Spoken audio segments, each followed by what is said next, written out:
Where is everybody? I guess it just might be me and one other person this evening, which is okay. Welcome to the Sideline Podcast and welcome to 2026. My name is Booker and we're coming at you with episode 67. If you love talking about sports and building community, go ahead and hit the subscribe button.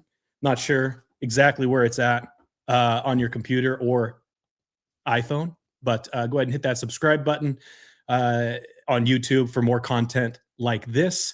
Tonight, we've got an incredible show for you. And if you want to interact with us, if you have, comments or things you want to say, you want to throw some ball knowledge out there, throw it in the comments and we will either answer those. Oh, we got a Bills fan already. I'm going to show this one already. The football fan, J2Z, let's go Bills. Big game tomorrow against the Jags. The spread has significantly changed in the past 24 hours, but we'll see how the Bills go there. Tonight, we are going to be talking about live reaction to the Green Bay Packers against the Chicago Bears. Apparently, there's a potential scuffle. Some people were saying it was a scuffle. It wasn't really a scuffle at center field there before the game. We're also going to react to the CFP National Championship and the semifinal rounds as well. Tonight, we've got Mr. Alo with us. Welcome to the show, Alo. Thank you for coming on. The other guys, we miss them. They've got things going on or some internet troubles, but thank you for being here. And how are you tonight, man? I'm good, man. I'm doing great. I mean, the Kings are in the national championship. It's at Hard Rock. I'm like, I want to go, but it's sold out. And I mean, dude, a nosebleed section is like 1,500. So I'm gonna watch it at home. Yeah, maybe. Yeah, it would be cheaper to like rent an airplane for 3 hours or something and fly over and watch it from there. It's those ticket prices. I saw those ticket prices. Those are. It's bad. I don't know how people are able to afford that. I certainly am not. But man, we'll get into it a little bit. But Indiana, I wonder if they're going to travel to that game like they traveled to Atlanta, because that stadium, that crowd was 90% Indiana Hoosiers, 10% Oregon Ducks. Just a massive following and loyal fans. You got to love that. What we'll do, here's another one. I'm sorry. Because I got my Bills hat, I'm my Bills hat on, and I'm a Bills fan. Yeah. Anytime someone says something about Bills, I'm just going to throw it up there, Alo, and you're just going to have to deal with it, brother. Hey, it's funny because Josh Allen has thrown fewer interceptions than T-Law, and T-Law's only played 2 playoff games. Really? Yeah, he has. T-Law has 5, and Josh Allen only has 4. Oh man! Hopefully that trend continues. 13. He's played like 13 playoff games. Man, I mean, T-Law had that one where he threw like 4 interceptions. I'm a Cardinals fan, by the way. And he's a Cardinals fan. Thank you, Arizona. I lived in New Mexico for a little while, so I pulled for the Cards for a little while. It's been a tough go for them as of late, man. But beautiful stadium down there. Been to the stadium. Kevin and I actually got to go to the Super Bowl one year. The year the Eagles were playing the Chiefs, when the Chiefs ended up winning down there in Scottsdale. We were there, and that was one of the best experiences of my whole life. That's awesome. Yeah, it was amazing. So, without further ado, and actually, I'm just going to do this on air. Alo, if you don't mind, if I'm talking, can you help me manage these? We got dude looks like Louis C.K. Thank you. I think. I am not as wealthy as Louis C.K., but I appreciate that. James Cook has indeed been outstanding all year. We love these comments. We love interacting. Feel free. I'm going to throw up every comment as long as it's not trashing on the Bills. I'm throwing it up there. So thank you guys, man. All right. So moving on, we're going to talk. We're going to talk some storylines here. Yeah. Now this is college football specific. And you've got Mercedes-Benz Stadium in the back there. But we're gonna potentially toss in some NFL things here. I'm calling an audible because there's been a lot of things happening around the NFL as well. One storyline, though, and I didn't mention this pregame, but it actually came to me as I saw the Mercedes-Benz Stadium there.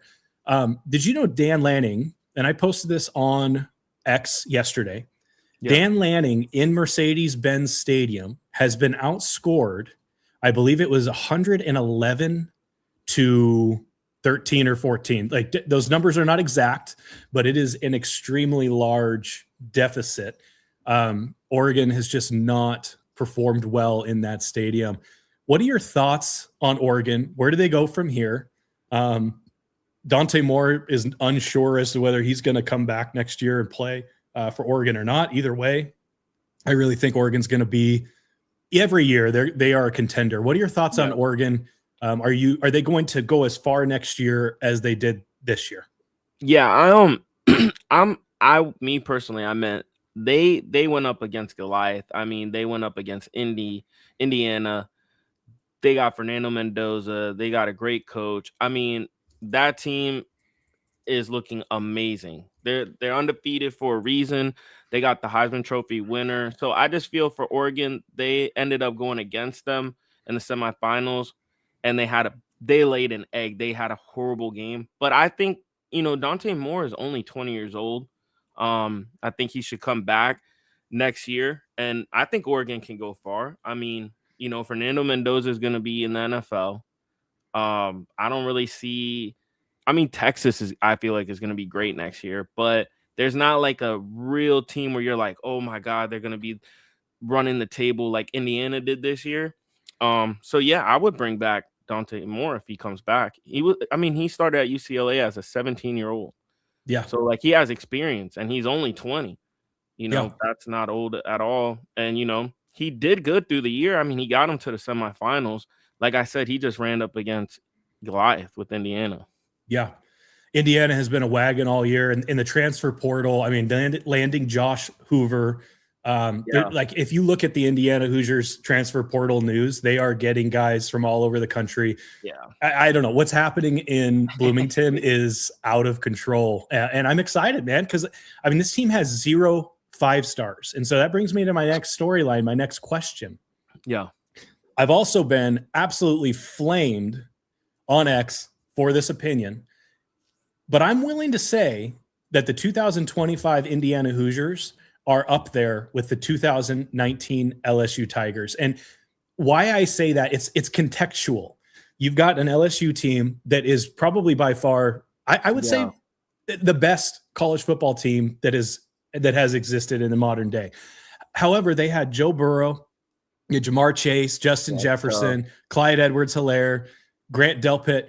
I mean, just guys. The rosters in the NFL are filled with those 2019 team players. Yeah. Would you consider Indiana with 0 5-stars to be just as impressive of a team as the 2019 LSU Tigers? I think it's more just that LSU team was just, it had so much talent. Like we look at Jamar Chase today and we're like trying to pick him first in fantasy. We look at Joe Burrow, Justin Jefferson.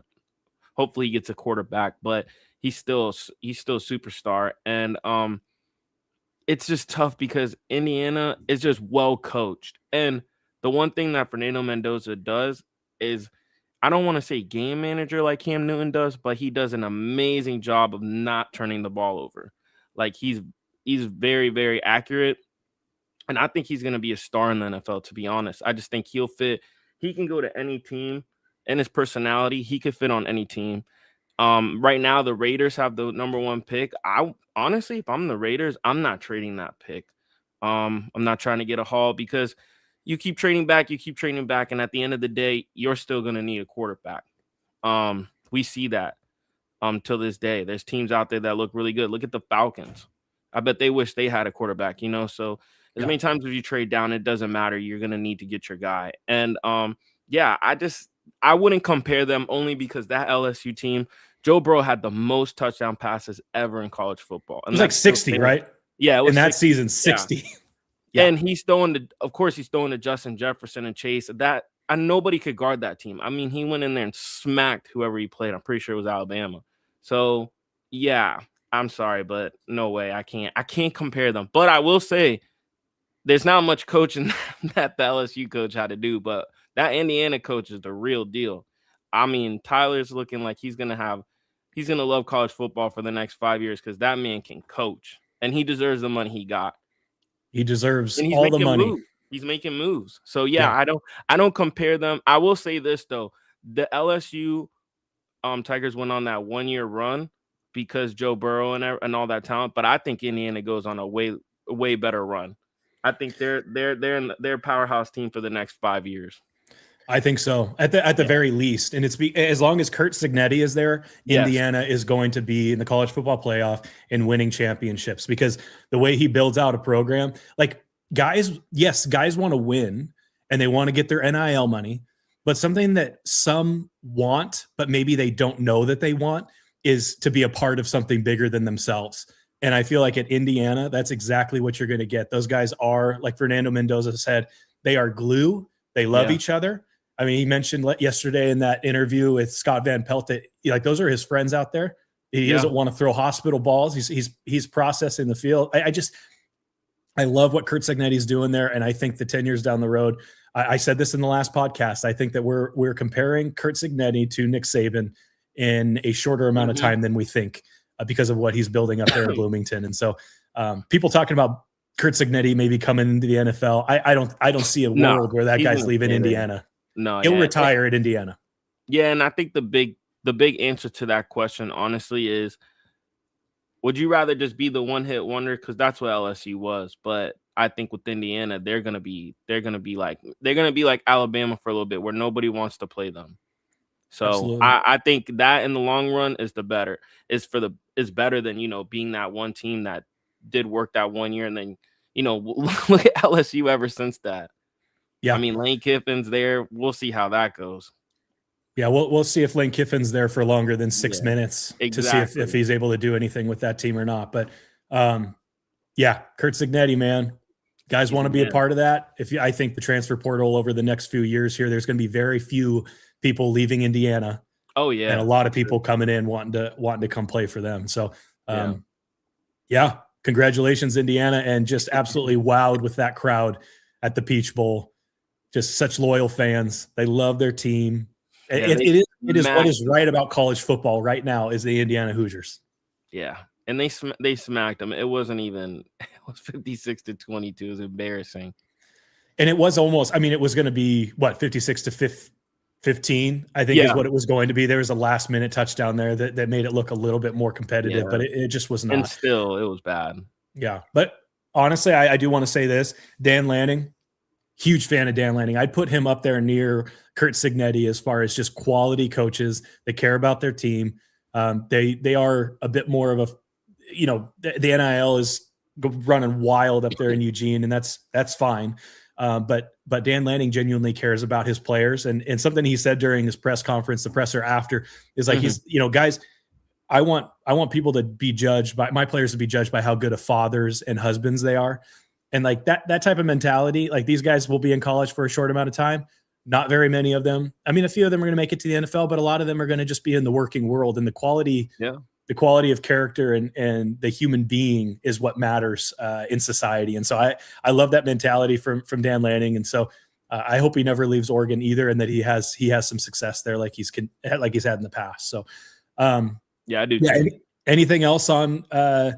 We can go ahead and actually touch bases here on. Let's talk about Miami Ole Miss. Okay. The first thing I want to touch on storyline wise was that pass interference on the last play in the Hail Mary? I think a lot of people will say it was, and I don't want to be biased because I'm a Hurricanes fan, but I just think it was just overthrown. Like it was an uncatchable ball. So it's hard. It makes it hard for the ref to have to call that in that moment, especially with I think there was 4 seconds left when he threw it up. I don't know. Maybe in the beginning of the game they called that, but we've seen where they let players play on at the end of the game, in any sport. But I just think because it was if he would have thrown that and it would have been in the end zone, yes, 100%. Yeah. But he threw it out and it was just looked uncatchable. People say, oh, he got a fingertip on it, but he's not catching that. Yeah. So it was a little overthrown. Yeah. And to make that call on the final play of the game, that's basically handing Ole Miss, basically handing them the win, because that ball's coming down to so. And we see it all the time in NFL college when they throw a Hail Mary. You see when they almost catch it, they're getting their hands grabbed. and nobody's calling that. No ref is calling that. So it's just one of those moments. I think, like I said, if it was in the end zone, if he would have threw the flag, I would have been heated, threw my shoe at the TV. But yeah, I would be like, okay, it makes sense. But in that situation, no, because he, like I said, he overthrew him, and it was an uncatchable ball. Yeah, it was. I agree there. That game was intense. That game was awesome, though. I mean, how goodness. Carson Beck was able to basically just walk into the end zone. It's crazy because I thought Carson Beck was going to hold us back. I thought we had like an elite defense. We have like some Tooney. We have some great wide receivers, some especially freshmen, young, which is awesome because that just means for the future we're gonna at least have a great offense with those young players, and then we'll just need the quarterback, because Carson Beck's older. But I thought he was gonna be the reason why we did not win a lot of games this year. But hey, man, he did a great job of game managing, and the thing that he did awesome was when he needed to step up, he did. Because like during the Texas A&M game, he just needed to make no mistakes. The Ohio State game, still, because the defense was so nice. But this game, the defense, I'm like, oh man, this is going to be bad for us because the defense is not doing what they usually do. Now, like, we're going to have to put it in Carson Beck's hands. And he proved me wrong because I for sure thought he was going to fold. I did too, and he just didn't look overly sharp in the first half. Yes. But he did. He took it on his shoulders and he made it happen. But that defense was not playing to the same level they were playing in the past couple games. No. So I was surprised with the end result as well. Trinidad Chambliss denied an extra year of eligibility. Yeah. I've not done a ton of research. If someone in the comments wants to explain this to me, why is he being denied? And maybe why is he being denied an extra year? When there are players out there, I mean, Carson Beck, for instance, was this his like 7th year? I don't think it was his 7th. Maybe his 6th. I think less than that. I don't think Carson Beck's that old, but neither is Trinidad though. He's only 24, so I get that too. But yeah, I think if I read up on it, it was more about like the COVID. They didn't count the COVID year or something. But I think they're talking about they're talking about like he'll probably bring it to court and stuff. You know how they have the college football court and stuff. But I do see, if he does go that far, I do see him getting it because we live in a time where that's a thing, the eligibility. So I could see him definitely getting that. Especially like you said, there's other quarterbacks. Like look at Tyler Shaw. Remember him? He was like freaking 27 in the college football game throwing. Yeah. So he's got a family of 5. Yeah, family of 5 for sure. I could definitely see him being able to play again next year at Ole Miss. And if he does, look out for Ole Miss because he was cooking. And the interim coach, honestly, I'd keep him. He did a great job taking over for Lane Kiffin. Well, Pete Golding, actually, he did get a contract, so he's staying. Oh, he's staying. Good, he's on contract. He's staying. He did an incredible job. My question about Trinidad Chambliss is, is his draft stock higher now than it would be if he stayed an extra year? Obviously, we don't have a crystal ball. We don't know what he'll do next year. But Ole Miss and the type of run and just how much of a splash he made in the SEC and in college football, is it actually wiser of him to say, you know what, like it's not in the cards. I'm not going to fight this. I'm going to declare for the NFL draft. And how high do you think he would go? So I saw, a couple of the games that Ole Miss played in, of course, the Miami game. And I saw him make some NFL throws. He put Ole Miss on his back too. They didn't lose because of him. They were in it because of him. I will say there's 2 things. If he doesn't come back, I think going that far in the playoffs, especially he didn't have Lane Kiffin, he did have, that coach that was already in there, but he didn't have his head coach. And he still did really good. I would say he would be 4th round. Now, here's the thing. I don't trust this NFL draft for quarterbacks. I'm high on Fernando Mendoza. After that, I wouldn't pick any other quarterback. That being said, that gives him a chance to maybe sneak in the 1st round, because it only takes one team to fall in love with you. We all know that. The only thing is if he does go back next season and he does the same thing, then the NFL will be like, oh man, this dude did it 2 years in a row. kind of like Michael Penix did with Washington. He did it 2 years in a row, and that's why he was the 8th pick. I think he could get that route, but I don't know. Me personally, I would stay if I was. I mean, I would stay another year if I was him, because if he could prove that he could play like that again, a team will pick him in the first round for sure. Yeah, I think I agree with that. I think it makes sense to give him, if he's able to play another year, to do another, get another year and see if he can't improve, because he's definitely a first rounder if he does the same thing next year. So yeah, agreed. Any other thoughts on and we're going to do a preview next week on the Indiana, because believe it or not, out of the 5 people we have on this podcast, 2 of them have teams like their favorite. They didn't just pick their teams. They are from those areas and they love them. We've got Indiana Hoosiers, Tyler Diesel, and we've got Alo that's here with me this evening, who is a Miami faithful through and through. So the fact that we've got 2 guys on this podcast that have, teams in the national championship is kind of wild to me. Meanwhile, I'm sitting here, a Tennessee Volunteers fan, and hoping to we can't even beat Illinois in the Music City Bowl. So I'm living vicariously through you. I hope that's okay. No, that's fine. But I was going to say, we have another one too. Fernando Mendoza was born a mile away from Hard Rock. Yeah, he's from Miami. So it's kind of surprising to me that he did not. I mean, do you think if Carson Beck was not at Miami, he would have transferred from Cal to? Do you think? I don't know. I didn't read anything. Did he try to get to Miami? He just thought he wouldn't get any playing time. Oh my God, I would have loved that. knowing how he is now. But no, I didn't hear anything about that. But it would have been pretty cool to see. I think maybe Miami didn't talk to him because, if you're born a mile away from the stadium that you could possibly play in, I don't see why you don't have those conversations with that team. Maybe Miami didn't think he was that guy, but he proved everybody wrong because he's a stud. He absolutely is. Absolutely is. Last question before we kind of move on. I do want to do an update on the current game, but Mario Cristobal, he retires at Miami, correct? That guy is Miami through and through. He's not going anywhere. Yeah, I think so. I think, even if he doesn't win the national championship, because they're going up against, Indiana. And even though some people would say, oh, they're not like the 2019 LSU Tigers, but we're comparing them to them. We're even having that conversation. So I think if he loses, I still think they give him a fat check, because if we all talked about this 4 months ago, we're not thinking Miami's in there. We're thinking, Indiana versus Ohio State.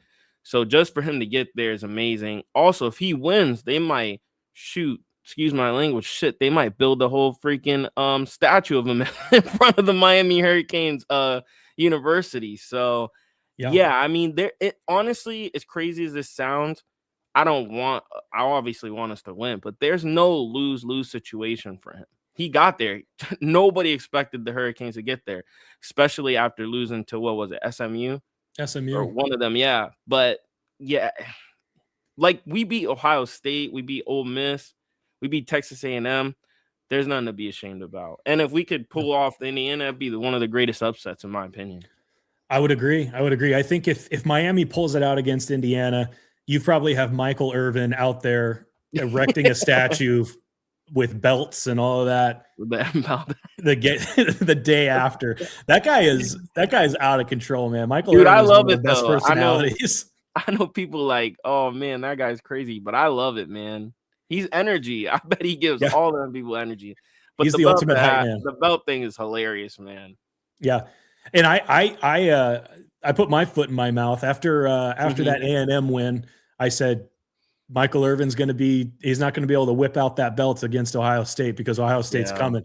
And here they are, man. And to think that we were having the discussion, is it Notre Dame? Should Notre Dame be here? Should Miami be here? The fact that was even a discussion, I think that puts the fact that Miami's in the national championship puts it to bed. Miami belongs. I did say Miami was the best team in the ACC, and it's possible that they were not even going to make it to the playoff. What a shame that would have been if they didn't get picked, because they have absolutely run through this field, man. So exciting times to be a Miami fan. Absolutely. For sure. I think what saved them was beating Notre Dame for sure. Because whichever one was going to be in, you know. Yep. I think that was definitely the tiebreaker. What's interesting, I wonder if we've ever had, well, no, that's true. Not true. I bet we have, but the fact that like Duke won the ACC and now Miami's playing for the national championship is kind of wild, but here we are. I think what happened to Ohio State was they didn't really have to play any like great defenses like that, except for, of course, you know, Texas, the first game in Indiana. And I think they just ran into a defense that was like on fire. Like Bain, he's a beast. He's a first round pick. Yeah. He's a dog. And I think honestly, I think Ohio State underestimated them. I think, we're going to come in here. We got Sane. We got a great team. And I think, you know, Ryan Day and the team underestimated the Hurricanes. I think so too. I absolutely think so as well. Well, we'll go ahead and put up here just for the audience. We're going to put up the updated bracket in case you've been living under a rock.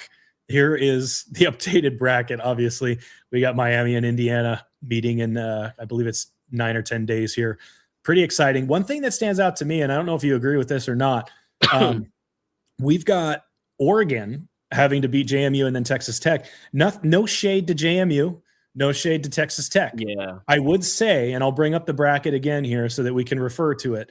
I think they maybe had a pretty easy way into that semifinal game, considering the other teams' paths. Would you agree with that? And do you think that if they were in another position on that bracket, they would have even been in the Peach Bowl yesterday? Yeah, I think they did get really lucky. I mean, JMU, then Texas Tech. I mean, imagine if they were, you know, in like UM versus Oregon, like right after A&M. They would have, even if they played Alabama, I don't think they advanced. So, and then they play those two teams and then have to play the number one team in the country and get smacked. So that just proves that, you know, they played two mid teams, in my opinion. Yeah. I think Texas Tech will definitely be back, and JMU is a respectable program. I'm glad that they were included. But then you look on the other side there, Miami having to beat Texas A&M, Miami having to beat Ohio State. So I think Indiana wins, but the teams that Miami have had to go through to get to where they're at, I don't think that they're shaking in their boots like maybe we think they are. Yeah, that's another thing. Like, they had to play Texas A&M, they had to play Ohio State, and they had to play Ole Miss.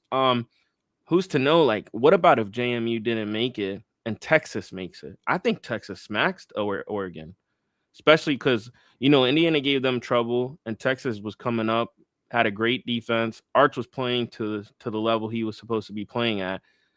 I don't think they passed them. So it's just they got very lucky in the situation they were in, but it kind of hurt them too, because then they had to go and play Indiana. And I think for the Hurricanes, what helped them was they had that Texas A&M game where they had to grind it out. They had the Ohio State game where they showed, man, we're for real. So then when they played Ole Miss, it was like, man, this is a battle. We've been here before. You know, they weren't like playing JMU where they beat them by 40. And then the next game they're in a battle. You know, every game was a battle. Yeah, absolutely. You mentioned Texas is the last thing I'll say, and then we're going to go ahead and move on. Yeah. But man, Texas not making it. I think that, I mean, you can only fit so many people in, but Texas was coming on, and I think next year Texas is going to be a scary team. But I do too. We can't turn back time unless you own a time machine. We were not able to control that. So I'm going to do as we transition, I'm going to do a quick transition here, and then I'd love to get an update. If you want to give our viewers an update on that Chicago Green Bay game here, we'll be right back with you. So, all right. Well, this is the little interlude here that I've been asking for, and we're here to do it. If you're enjoying this content, if you love ALO, if you put up with me, you know, we've got a couple other guys that were unable to make it, but if you're enjoying this and you want to subscribe, I would love you to subscribe. We love building community. We love football. We love interacting with people. So feel free to hit like and subscribe, whether you're on X or on YouTube. It is at TheTSPCommunity. And I'd like to highlight the word community because community matters a lot to us. And and it's something that I think that we're all missing a little bit post-COVID is community. And so thank you for listening, and go ahead and hit like and subscribe. So we're going to go ahead and move on here. Welcome back, Alo. Let's get an update on that game, please. Yeah, so it's kind of sad, but I want Chicago to win. I like Caleb Williams. I think he's going to be a star. That coaching job they did with Ben Johnson, hiring him was the best thing that could have happened. But they are down 21-3. I think the Packers are a better team. I know the Bears are the number 2 seed, but that game that they did end up pulling out in overtime, Jordan Love was out like the first quarter with the concussion. So and you gotta remember Michael Parsons is out. So yeah, I do think the Packers are better. And I do see them advancing. It's 21-3. I think it could get worse, and it's halftime. So, but I just think the future is bright for Caleb and the Bears. Absolutely. I agree. Ben Johnson was just such a slam dunk hire. Yeah. Such a slam dunk hire. He changed the culture for the Bears for sure. He absolutely did. A quick recap as well. Did you watch the Carolina game? Yeah. Man. I don't know what it is, man, but the Rams they have a hard time playing the Panthers, because the Panthers snuck in 8 and 9. Me personally, I honestly thought that the Rams, especially because the Rams lost the first game, I thought the Rams were gonna go in there and smack them. I thought they were gonna do the Michael Irvin with the belt, but they did not. Honestly, I was scared once Bryce Young threw the touchdown in the end zone. I'm like, ooh. But yeah, I mean, even at the end, Jimmy Horn dropped a pass. They had 3 timeouts. I mean, if he catches that, we're looking at overtime. And I just think that, I don't know, is that like a game plan or a recipe for other teams now, how the Panthers played the Rams? Because they played them both times great. So, and the Panthers have Ted McMillan, but they don't have no Justin Jefferson out there, Chase. No. And he's a rookie, Ted. So they had a great game plan against them. I honestly thought they were going to upset them once it was I think it was like 31-27 or they were up. Like they that. Were up 4, yeah. And I thought the exact same. They left a little bit too much time on the clock. I think Matthew Stafford doing Matthew Stafford things, and that incredible catch by the tight end there to put LA up. That Jimmy Horn thing, that man needs to have a little bit of situational awareness. I mean, he's a rookie, so there's grace, but you have 3 timeouts. Catch the ball, go to the ground and catch the ball. I think he was trying to get some yards after catch there, staying up on his feet, and the ball was just pretty low. It wasn't a great ball from Bryce. If he goes to the ground, that's a first down, and we're maybe tied and going to OT. And I know people hate on Bryce, but in that situation, he is throwing it like that because he does want him to go down. Like he expecting Jimmy to catch it, then drop. So it's not going to be a hard catch if he does that. But like you said, he tried running, and Bryce knows, like, where are you going to run to? You're going to waste 4 more seconds. You might be, 1 second left, and then you're having to throw a Hail Mary. So it's like, if he gets down, you're looking at 7-8 seconds left. Yeah. I've got this pet peeve. Field goal range. I got this pet peeve. I don't know if you agree. When a team loses a game and they have all 3 timeouts, it's crazy. What, that's screaming something. I don't know exactly what it's screaming, but it's screaming something. And that was just not good. Even call a timeout to see what play you want to do at something, Yeah. I agree. You should not have 3 timeouts at the end of the game, especially if you're trying to run down there and score. Agreed. But the future is bright in Carolina. I think Bryce Young is only getting started. Ted McMillan, rookie year, incredible rookie year. That defense against the Rams played lights out. Had that blocked punt. It was just, they played really well, and I'm kind of sad to see that it ended that way for the Panthers. But I think they'll be back. I do think that they'll be back. Yeah. So we're going to go ahead and shift into. So we're going to talk about Wild Card weekend here. It's underway as we speak, but there are some games happening that we're going to pick against the spread. Okay. So are you ready for that? Yes, sir. All right, here we go. So we've got the Bills and the Jaguars. Something interesting that happened here, and we got the most current spreads that we possibly could. I will say that the Bills were -1.5 like yesterday, and then we wake up this morning and it's actually now the Jags -1.5, and so that's going to be a pretty big game for the Bills tomorrow. I'm going to go ahead, and the way we'll do this, since it's just two of us, I'm just going to divert to you. Who are you picking? And why? We've saw two sample sizes of T-Law in the playoffs, and I'm not impressed. He is the hottest quarterback right now, but I heard I forgot who it was on the Bills, but they said Dawson Knox. He said Josh Allen is about to put his cape on. And I will say, that man, Josh Allen, is a dog in the playoffs. Let's be honest. The only reason why Josh Allen is not one is because of Patrick Mahomes. And it's not because Patrick Mahomes is out there, having 400 yards and just outplaying him. It's just because it's been coaching most of the time, situations. Like Josh Allen has been out there throwing a touchdown with 13 seconds left and put the Bills up to go to the Super Bowl. And that man, Patrick Mahomes, comes back and does magic. But now Patrick Mahomes is not in the playoffs, and the man across from him is definitely not Patrick Mahomes. So give me the Bills, because Josh Allen does not have to go through Lamar Jackson or Patrick Mahomes. Man, Josh Allen has to be licking his chops a little bit here, because he doesn't have Lamar Jackson or Patrick Joe Mahomes Burrow. here, He doesn't or Joe have Burrow. to go through Joe Burrow either. Yeah. So give me the Bills for sure. I'm honestly, the other thing too, since it's just us two, it to me, T-Law hasn't proven anything to me. Like, he hasn't proven anything to me. Josh Allen has the experience in the playoffs, and I just think the Bills will be too much. And yeah, is it a home game? Yeah, it's in Jacksonville. The weather's beautiful. We're not playing in, I think, like, if it was in Buffalo, it'd be an advantage for Buffalo. But is it really an advantage for the Jacksonville Jaguars? Like, I mean, Josh Allen is going to go in there and do work. He has to go and play in Miami all the time. Yeah. So, yeah. And you know what he does to us. So it's I not know. like, a lot of people will say, oh, he's got to go to Florida and play in the heat. Stop it. That man loves playing in the heat. So, yeah, I mean, you know what? This would be the greatest time for him to get a Super Bowl ring. He just got married. He's living his life, and now, I mean, he's happy. I think he's going to play at a great level, and he doesn't have to go through Patrick Mahomes. Yeah.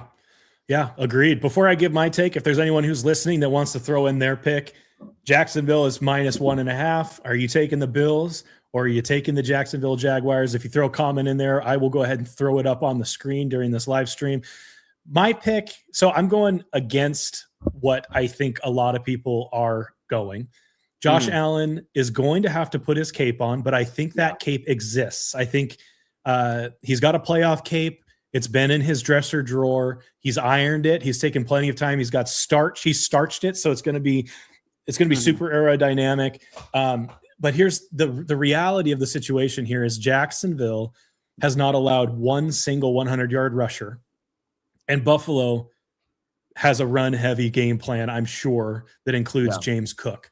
On the other side of the ball, Buffalo's run D, 5.1 yards per carry. That's bottom 3 in the NFL. That sets up pretty well for Travis Etienne. The other thing is Buffalo. So the home team has won Buffalo's, like the home team of a wild card game that Buffalo has been included in has won the last 9 times. And so this game's in Jacksonville. I think Jacksonville might be the more complete team. That, like, setting T-Law aside, he has not proven anything yet, but I think they're the more complete team. That being said, I think it's Buffalo's year. If they're going to do it, this is the year. So Josh Allen, if you're one of the 231 people watching right now, I need you to get that cape out and get ready to use it tomorrow, because I think Jacksonville is a sneaky team, and they've played well coming into the playoffs here. And so if T-Law has another, I'm just really worried about the Buffalo Bills defense, man. It's always the defense that derails a Buffalo playoff run. And so we're kind of back in the same situation with injuries and everything like that. So I was just gonna say, I just think in the playoffs, it's more on like your quarterback, your superstar, because we've seen the Chiefs beat the 49ers and the Eagles, and we're not gonna sit here and say that that the Chiefs team was better than those teams. They weren't. So like I think in the playoffs, even if the team is like overall better than yours, but that team doesn't have Josh Allen. That team doesn't have Patrick Mahomes. That team doesn't have Joe Burrow. So we can even say Jalen Hurts. I mean, he's a winner. He's got a Super Bowl ring. So they don't have an elite quarterback, and I think that's what hurts them. I agree. Buffalo, I hope you're ready. So let's go ahead and move on. So we're both taking Buffalo there. Yeah, that makes my heart happy, and I hope by by about 1 p.m. Pacific time tomorrow, 4 p.m. Eastern time, we're both excited with our picks there. Yeah, moving on. Right. Yeah, next game here. We're going to go ahead and go with the 49ers at Eagles. Currently, the Eagles are favored -1 or a 4.5. So that's in some books. It looks like some books are actually a little bit higher than 4.5. What are your thoughts? Who you taking and why? You said 4.5, right? Because I saw 6, but it might have changed. We got these numbers this morning. Yeah, if it's 4.5 for the Eagles and 49ers, right? I would take the Eagles because it's 4.5. If it was 6, I would probably take the 49ers. But I just think the problem too is that the 49ers are so hurt at linebacker. I mean, Fred Warner's out for the year. Their backup linebacker is out now. So now they're on their third string running linebacker. And I think the Eagles, now that we're in the playoffs, win or go home, you need to utilize Saquon Barkley. Now's the time. You need to you know what? Maybe you saved them for this time, because it's got to be something. There's no way Saquon fell off the face of the earth like that. He's super talented. He just had 2,000 yards last year. So either you saved him and you knew you could win games without him, but now it's time to let him go, because last year that's how they got to the Super Bowl. But yeah, I'll take the Eagles for sure. I just think they have a better overall team just because of all the injuries to the 49ers. But I would still be scared because they do have CMC, and Brock Purdy has played good in the playoffs. He's not been no scrub in the playoffs for sure. So I think this is a get right game for the Eagles, but they better be careful because it could end up like that year when they played the Bucks and they lost. So I don't know. It's tough because if they do lose this game, I think they tear the team up a little bit. I think AJ Brown leaves. I don't know. Maybe Barkley leaves. If they win and they make a run, I think we could see another dynasty. We could see the Eagles with the dynasty. So this is a very important game, but give me the Eagles. But I am a little concerned for them. That's fair. That's absolutely fair. Before I give my pick, again, I'm just going to do this every single time because it's just me and you. So we're going to do it. Yeah. So if there's anybody watching who wants to throw in there, you picking the Eagles, you're picking the 49ers tomorrow. Go ahead and throw it in the comments and I'll throw it up on the live stream here. I am going to also pick the Eagles. That it is a 2-part decision. The first part is my co-host Kevin will send me hate mail. He might, I don't know what he'll do, but he's a Philly fan. And that's all that needs to really be said, is that he's a Philly fan. So I am not going to pick against the Philadelphia Eagles. The other thing is the Eagles are going to, they dominate at home against winning teams. And like you said, their injuries, like the defensive side of the ball for San Francisco, Bosa, Warner, their linebacker core is depleted, and Philly is relatively healthy and rested. So I think with that defense being as depleted as it is, Philadelphia is going to run the ball. Saquon's going to have an incredible game tomorrow. They're going to control the clock. When you run the ball, when you can run the ball, you can really manage a game. And so I don't think Brock Purdy is going to have a ton of time, as many drives as maybe he would otherwise, because the Eagles are gonna game script Purdy right out of this game. And so if the Niners want a shot, Purdy's going to have to play lights out, but I just don't see it happening. Either way, I think Shanahan is safe with all the injuries and everything. Like, I think he's safe with the 49ers, but I think, the Eagles are going to take that one. So far, we're actually, you and I are a little boring here because we're picking the same teams, and we don't have anyone in the chat saying, no, you're wrong, the 49ers are going to win or the Jacksonville Jaguars are going to win. So we're just going to bandwagon here together and do this thing. So moving on to the next one here. We have the Chargers at the Patriots. What do you think is going to happen? Who are you picking? Let's see here. So I forgot to give you the spread here. It looks like the Chargers and the Patriots. Patriots are favored -3.5. Okay. This game is in Foxborough, and the LA Chargers, man, they are in for a fight tomorrow in chilly Foxborough. What do you think is going to happen? Who are you picking and why? I actually think the Chargers lose, but I'm going to take the spread because I think they lose by a field goal. I think, it's Drake May's first playoff game. They did get the second seed, but I got to see it. Like, is it going to continue in the playoffs? Are we going to see like the rookie quarterback, or I'm sorry, the sophomore quarterback, or is he going to play like he's been playing all year? Because the playoffs is a different story. We've seen Peyton Manning, then he goes in the playoffs and stinks it up.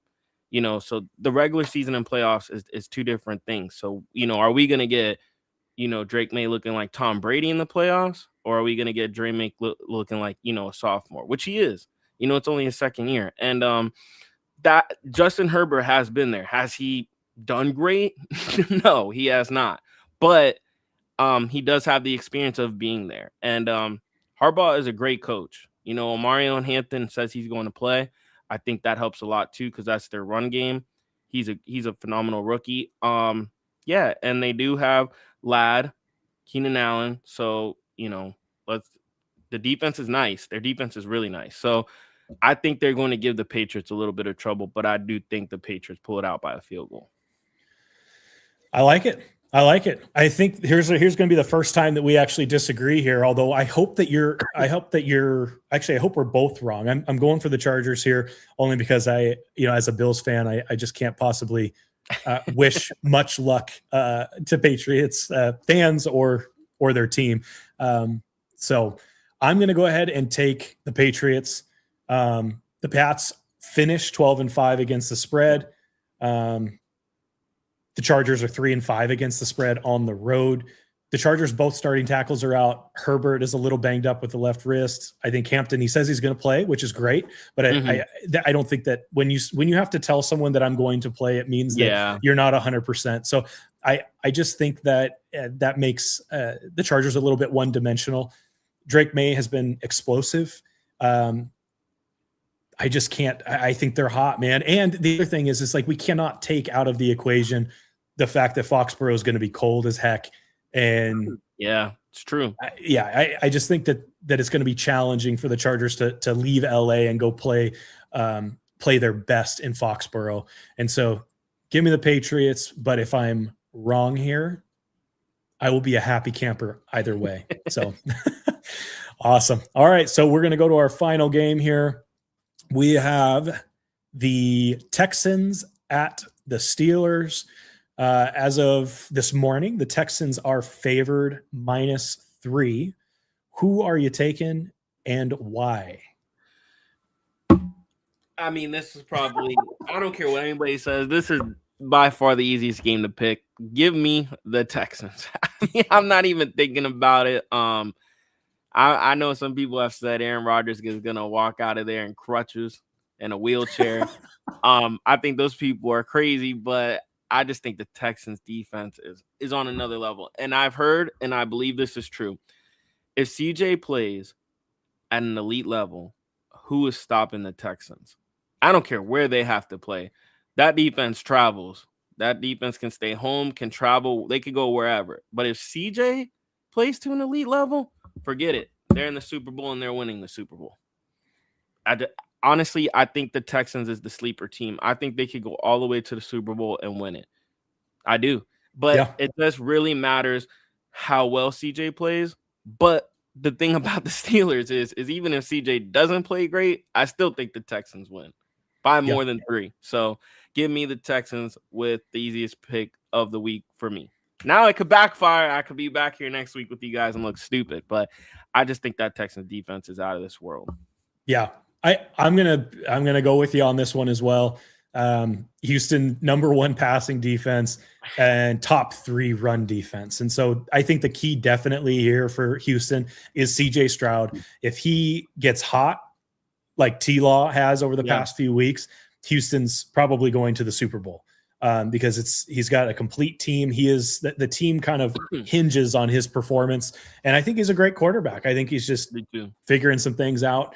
He hasn't been able to be as consistent as Houston fans would like, but if he's playing well or even like medium well, like a steak, the man's either Houston Texans are going to win tomorrow and they're going to cover. So give me the Houston Texans here as well. I hope Rodgers does not get injured, but he's got to get the ball out fast, man, because that team is coming. So those are our picks.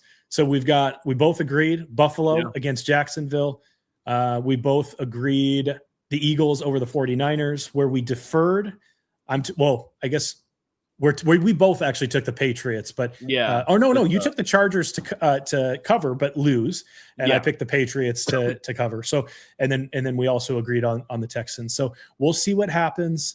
I'm really excited. Playoff football is here. Me too, man. It's awesome. I love it. It's always so exciting to have playoff games, but knowing that the end is coming is bittersweet for sure. So absolutely.